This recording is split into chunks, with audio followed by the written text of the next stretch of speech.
Usa gyud ang Bukidnon sa mga ginalook forward to basta maghisgot na gani ta og hiking spots.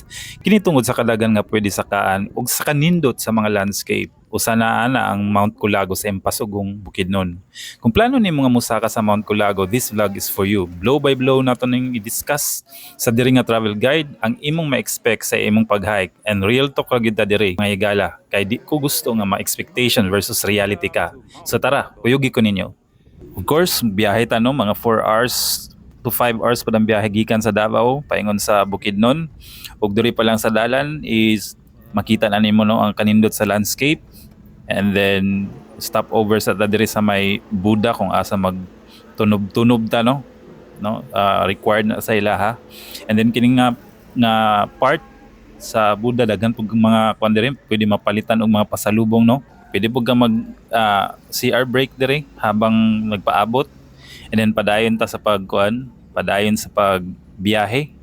Ang nindot nga magbiyahe paingon sa Bukidnon mga higala kay sa highway pa lang, during pa lang sa pag travel, daghan na kay kag makita ba sige asa man left or right ang side man sa imong dalan, nindot kay ang mga landscape. So mo na siya no ang isa sa mga treat kung magbiyahe ka pa Bukidnon. So para sa inyo ana ang clouds na ana sa yuta, no? So kay elevated man ang Bukidnon, makita nimo ang mga clouds nga naa lang sa kuan, mga fogs o clouds na ara sa ubos no, tan-awon. And tanaw ang landscape mga higala kung biyahe kay nanay golden ang field, no? Lami sa photography. Adayon lang sa pagbiyahe hantod makaabot mi diri sa kuan. Side trip mi una mga higala dito sa monastery no. Apan pag-abot namo dito is naay wedding, so wala kay mi nakakuan dito sa may simbahan. Diri na lang mi diretso sa ilang pasalubong center kung asa makapalit og daghan nga mga produkto nga gikan sa Bukidnon, no? Gama sa Bukidnon na diri mga klase nga mga makaon. Then nipalit ko diri nga mga kape mga higala, katong monks na coffee kay lami pud to, so paborito pud nato ng kape. So human mga higala atong kuan side trip namo diretso na dayon mi sa communal ranch no, kanina nakita mo na ang sa communal ranch kung asa nahimutang pod ang jump off no. But before mi mo adto, before ta makaadto dito sa start sa tuang trek diri sa amin nagkuan sa amin diri nag having a good time sa may communal ranch no. Mo na yung makita mga higala, mo na ma-expect ninyo dili lang kay kamo lang no, di lang kamo lang ang naa diri nga mga bisita kundi daghan. So para sana ninyo makita, expect na ninyo mga higala nga naay mga inaana nga mga scenario or scene sa communal ranch. Pero lantawa mga higala ang kabukiran sa Bukidnon. Inaana kanindot diri pa lang sa communal ranch. No, inaana kanindot. So naay mga nangutana or naay mga nag-comment mga higala nga ngano daw inana ang klase sa mga ang landscape sa Bukidnon nga wala kay mga punon sa kahoy no. So wala na sila gipang putol mga higala kundi mo tungod na sa klase sa yuta no. Kung makakuan mo ma-notice ninyo nga batuon siya and mura siya gnay mga limestone. So ang mga punuan sa kahoy particularly diri sa may dapit sa may Impasugong no, diri sa may communal ranch kini ilang mga landscape sa ilang mga mountain range diri kay batuhon no, murag mga limestone. So maglisod og tubo ang mga dagko nga kahoy. So pero dili jud tanan no, napoy uban na mga part nga covered siya sa punuan sa kahoy. So inaana gid ang ma-expect diri mga higala no sa communal ranch. Inaana ka kuan nindot ang langit ug pwede pud mo makakuan diri mga higala, makasakay og kabayo, naa sila murag kuan diri kanang pwede ka maka-practice og ride no, horseback riding. And di po ka mag-worry kay naay mag-guide sa imuha. So mo na no, kung saka ka og Culago, moagi ka diri sa kuan sa may communal ranch kay naa diri ang jump off. So kini mo na ni ang dalan pa ingon sa campsite no, diri ang jump off no. Kilid ra gyud siya sa communal ranch no, inaana kanindot ang magian ninyo patag pa lang no, sa mga pila kay siguro mga 1 kilometer gikan sa start sa trek patag no ang kuan ang itsura hantod sa makaabot ka sa katong padaw na paingon na sa may sapa. So kana lang sa ang kuan diri inana ang view. Sa primero nga part sa inyo ang trek kana ang inyong makita, no? Pero before mi nagpadayon dito sa pag-trek ni kuan sa amin diri subay-subay sa amin diri sa kilid naay murag pangpang diri mga higala, overlooking na view. Makita nimo dira ang sapa, murag mao yata ni siya ang Taguluan River, no? Mo kuan ta diha unya mo tabok man ta diha unya paingon sa campsite. So inaana ang kuan diri. Ang inani ang view sa kilid sa murag pangpang na ni diri mga higala, no? So nihapit man diri kay wa gyud mi kaguan ta tungod sa kanindot sa lugar. Ma-expect pud nimo ang communal ranch or ang impasugong as no sa pangkalahatan no ang impasugong nga medyo init siya pag panahon sa udtong tutok na no, pero mabawi ra pud kay tungod sa hangin man pud diri. So mo na yung makita sa landscape, no, sa impasugong kung asa nahimutang ang Mount Culago. So pwede ra pud ka magpa-picture diha sa kabayo mga higala, no? Of course na siya bayad, no, kung magsakay ka. So kini siya gibuhat namonin siya pagkuha sa footage kato ng kuan before mi nagpadayon sa moang trek, no. So nagpadayon mi sa pag-trek diri agi, so flat pa lang ang terrain, no. Actually pwede pud mo sakay og kuan motor, no, or habal-habal gikan dito sa pinaka jump off jud, no, hantod paingon dito sa may sapa kung asa pwede lang ang kuan habal-habal or ang motor dito mo para ang gamay na lang ang inyuhang i-trek, no, paingon sa sapa. So pero kung gusto jud ka nga hike jud nga kuan kompleto jud ang hike, pwede ka mag-start na lang jud ang imuhang hike dito jud sa jump off, no, dapit sa gate or opening sa communal ranch. So inaana lang flat ang terrain ang inyong ma-expect diri mga higala sa unang parte or unang bahin sa inyong trek paingon sa campsite. Kini mga higala gikan diri sa jump off hantod paingon sa campsite, nara na siya kapin kung kuwang naa sa mga 3 kilometers lang na siya, no. Ang challenge lang gyud mga higala ang ma-expect ninyo diri is ang kainit, no, tungod kay ang sama sa giingunan nako kaganina dili kayo murag suitable sa mga dagko nga kahoy ang yuta diri, no, sa may impasugong. So init ang dalan, open trail siya, no, mo nang ma-expect nimo. So andam-andam lang mga higala kung ikaw daghan nagsulti sa ko daghan lang utana kung para for beginners ba, pwede ba mga beginners din wala mga experience. So ang tinuod mga higala pwede na ako'y mga kauban nga mga kuan pod sila mga beginner, first time nila nga mag-climb and Mount Culago dahil ang ilang kuan, no, try. Pero ako masuggest mga higala para dili mo mag-suffer particularly sa kainit o sa klase sa terrain nga inyong agian, magkuan mo prior exercise mo, stretching or kaya mag cardio o kuano para masanay ang inyong lawas kay basig makalitan mo, no, na ako'y mga kauban or mga nakasabayan sa trail nga kuan na jud pod gibati pod sila og kaluya, no, halos mawad-an na sila og kuan tungod kay bag-o sila, first timer nila, at the same time wala sila mga prior na mga exercise, no. So mo na ni mga higala ang paingunan ni siya sa may sapa. Kinahanglan man mo tabok og sapa para makaabot mo sa campsite. Sulti na lang po nako daan, expect mo, no.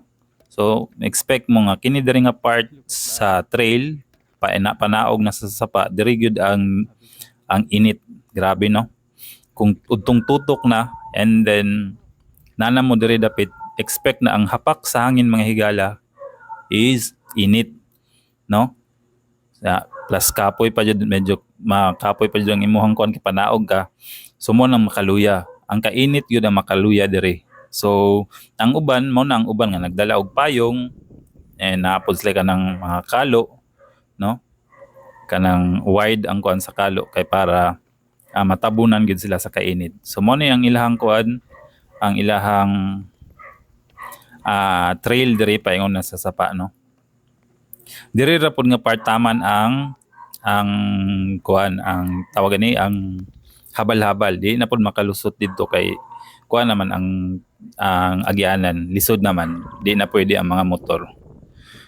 So kini mga higala napay mga bata no nagpayong na mo na ni siya ang padaw na dito na sa sapa kung asa musakay og balsa no. So diri ingat lang pud mo diri kay labi na ba kung uga kayo ang yuta na mga kuan nun ay mga bato-bato makaslide po na siya dili lang ang basa makaslide pati po ning kung uga kayo kana magbunbon na gani ang yuta. So kailangan ingat lang mo diri mga higala no. Dobling ingat kay medyo kuan po ni diri lalom-lalom po ni nga part no. Kay kung simba ko mahulog dito jud ka paingon sa ubos layo na. So mo ni siya ang ma-expect ninyo sa trail.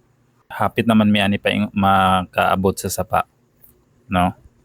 So usbon ako mahigala ang kini nga part or kini nga part sa trail from jump off dito sa communal ranch paingon na dito sa campsite nara na sa 3 ka kilometro no. Dili na nakalayo no, 3 kilometers lang tanawang tubig mga higala.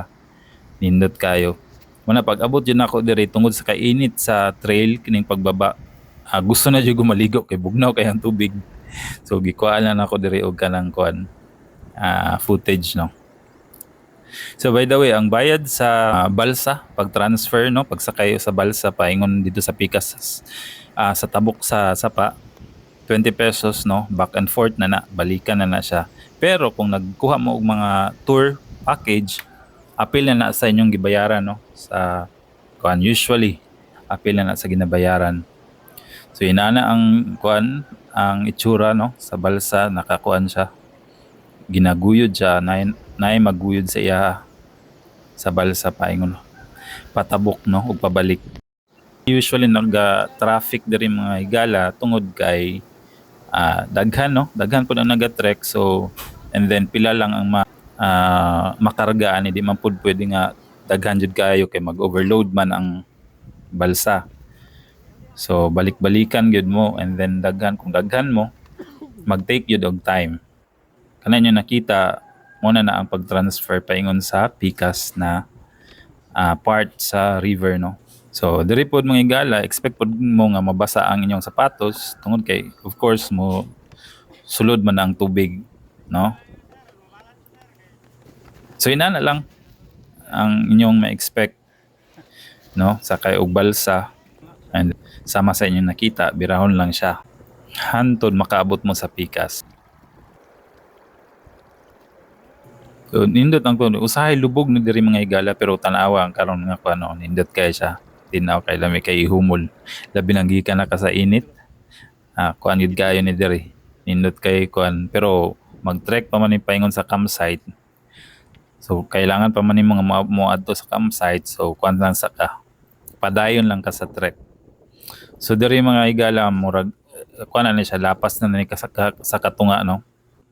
So mao na ni ang iyang itsura kung makatabok na ka then padayon lang ka sa pag hike no. Padayon ka sa pag hike and then of course kung kuan mo sa init pwede mo magdala og payong. So kining mga higala panipasaka na paingon na ni siya sa campsite no. Again Usbonako nara ni sa mga 3 kilometers from tanan-tanan mga 3 kilometers na ni paingon sa gikan sa jump off paingon sa campsite. So ang kalaban ra gyud ninyo diri mga higala is ang init gyud no tungod kay open trail siya no. So after pila ka kuan minutes abot na mo sa campsite mao ni ang itsura sa campsite mao nang ma-expect ninyo sa campsite. Of course flat ang campsite and then dako og space and then mga higala kuan din ako no nga diri sa kuan ay mga tent rental diri no kung di mo gusto magdala og tent kung bugatan na mo na tent rental pero limited lang siya mga higala so it's either magpa-reserve na mo daan no. Kay kami ang ako mga kauban wala naka pa-reserve kay ang giingon lagi sa ilaha is kuan naray available, so wala nakapareserve. So ang nahitabo nahutdan na siya tungod kay naa na po yung mga nakauna, no, didto. So manggani naay mga balay pod nga pwede marentahan as an alternative sa inyong kung wala nay tent. Pero kung gusto mo maka-sure, pagdala na lang yun mo og tent, no? Para ma-sure nga na may mastayan. So inaani ang view kung naa na mo sa campsite, no? Ana ang itsura. Na mga balay po diri sama sa ginaingon nako, pwede po na magamit. Nara po yung mga tagbalay nga ipagamit nila ilang balay. So ang kantidad nara po siya kung unsa to ang price sa tent. Usually ang price sa tent is nasa kuan. Ang rental is 250 to 300, no? Good for two. So kining gikuan gistihan namo diri, kining nasa inyo nakita mo ni siya tong alternative na ilang nakuha, no? Kay wala na lagi silang kakuan og tawag ani tent, wala na available dito lang sa balay. And then of course sa amo ang package nga ikuha libre na ang dinner, no? So ina na ang nagprepare ng among kuan tour, no, operator. Di po mo magutom sa mga gala kay di man jud mo pasagdan pod sa inyong tour, no, agency. Sila mag-prepare sa food, no, sa inyong dinner. Usually ang dinner ug breakfast, no, ang available dire ang ilang ihatag. And of course ang among panihapon nag-end sa bonfire before matulog.